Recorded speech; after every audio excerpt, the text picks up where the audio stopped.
Welcome back, folks, and thanks for sticking with us on this Sunday morning. I hope you all are having a fantastic day. Joining us now, we have FEMA, and we are joined with Corey Williams from the Small Business Administration and Robin Smith from FEMA. Thank you both so much for coming in and talking to us this morning. Thank you. Thank you.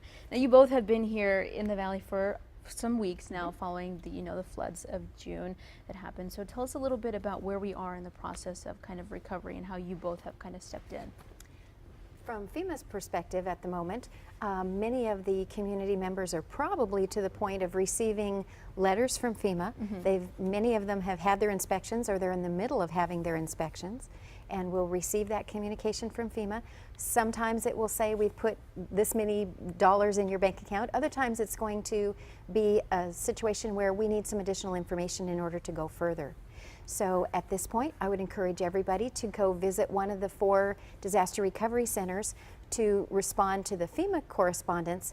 But in addition, and probably more importantly, there are other organizations that they may be able to connect with by going to the disaster recovery centers. Some of the unmet needs. FEMA is just a tiny portion of the recovery, where many of your local nonprofit groups or those who have come in, volunteer groups who have come in from other areas, or from just those who are from here that many of you probably belong to, are here helping, and that's the biggest portion of the recovery. So I want to encourage people, yes, FEMA can only help with those very basic things that kind of stabilize the situation, but visiting the disaster recovery centers are going to be the place to be able to potentially get maybe a little more help. Yeah, most definitely. And we have those centers open in Hidalgo and then one in Cameron. Now they're open 7 days a week from 7 to 7, of course. Exactly. Yeah, and of course we have all that information on our website, sba.gov, so that if you haven't been or you'd like to attend, you can definitely go and check that out to find out where exactly you can go. But again, like you mentioned, you have those nonprofit organizations and kind of other help that they can get. Say they didn't get any money or any assistance from FEMA, or they did, but they need other options.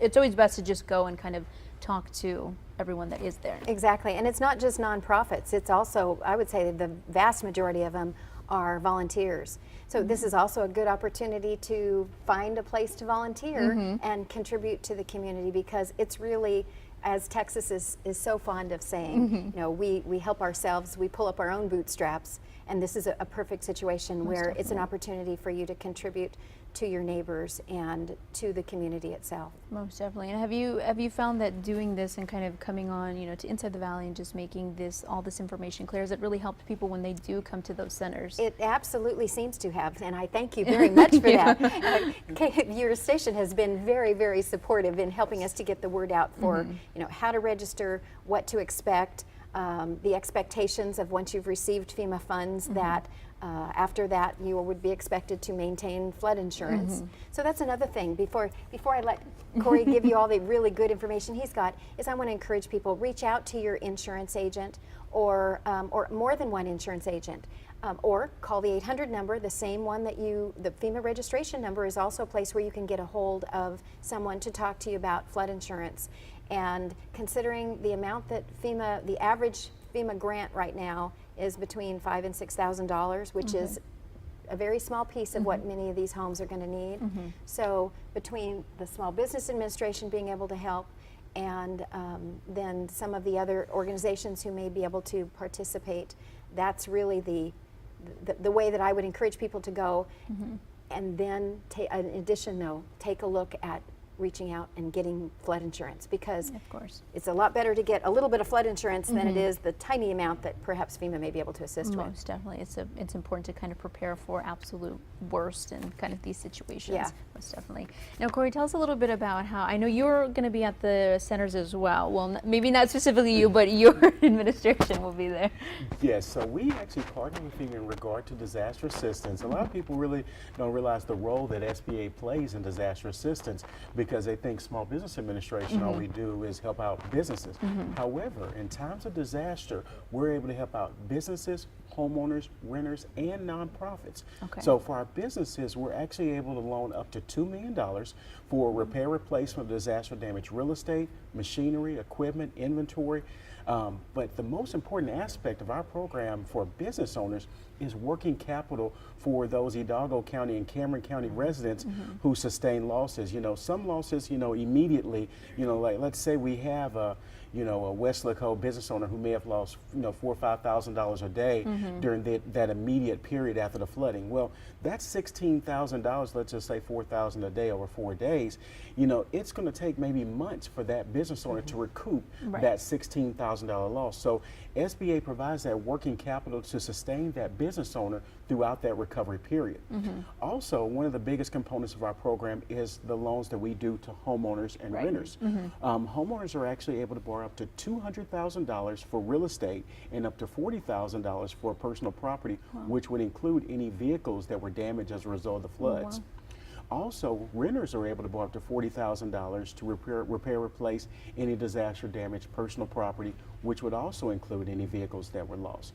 And for the home loan interest rates, they're as low as 1.938%. And for our business loan interest rates, they're as low as 3.61%. Now, the one thing with our program, these are your federal taxpayer dollars at work. So all of our loans are directly funded by the United States Treasury, and all of our loans have a minimum 5-month deferment. So for that business owner who needs that working capital, who needs to make the repairs to their business, for that homeowner who actually needs to make the repairs to their real estate or replace that vehicle, or that renter that needs to replace their vehicle or replace their personal property, there's a 5-month deferment. That means they're not making their first payment until January of 2019. Wow. So that gives them plenty of time to get back on their feet. Most definitely, and of course you are there and to answer any questions that anybody might have, especially, you know, it might be a little bit to process all that information to make sure that, you know, they're, you know, getting the right information, of course. Definitely, and we have customer service located at all, customer service representatives at all the disaster recovery centers in the doggone Cameron County, and we also have a business recovery center, which is kind of the one-stop shop for the business owners, and that's in Westlaco as well. That's at the Valley Metro Transit Station. Perfect, of course. Well, that's really good information, of course, that you're watching now and you haven't heard, or, you know, you have a little bit more questions, you can obviously go and ask these people at all these centers, of course.